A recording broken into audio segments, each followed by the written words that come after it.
Med svojo prakso v pisarni varuhinje človekovih pravic Karin razvršča pošto, pomaga pri urejanju dokumentov, fotokopira, sodeluje na sestankih.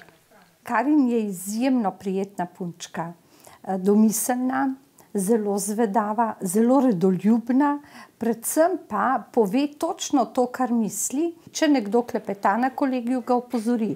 Pravi, ne sme se klepetati, treba je spoštovati varuhinjo. Karin obiskuje srednjo šolo s prilagojenim programom.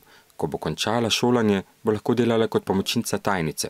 V redno srednjo šolo ne more, ker ima Downov sindrom. Otrok, ki ima Downov sindrom, ima na 21. kromosomu 3 kromosome. Zato temu pravimo trisomija 21. Z Downovim sindromom se v Sloveniji letno rodi okoli 18 otrok, ki imajo različno razvite svoje sposobnosti. Karin zanima veliko stvari. Slepo 10-prstno tipka, se uči angleščino, uporablja različne računalniške programe, ima pa tudi svoj najljubši hobi.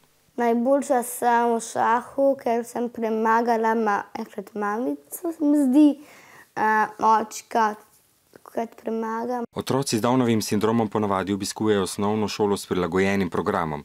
Karin pa je ena redkih, ki je zaključila redno osnovno šolo. Na njo je ponosna tudi njena sestra, ki priznava, da je v družbi še kar nekaj predsodkov. Sigurno to znajde, ker sem človek, ki pač misli drugače, pa reče, ta je pa tako malo čudna.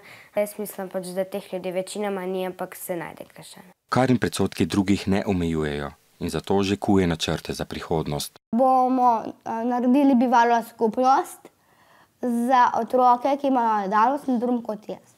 Če bi bilo okolje prilagojeno njenim zmožnostim, bi lahko Karin skrbela zase in bila del družbe. S tem bi pridobili vsi.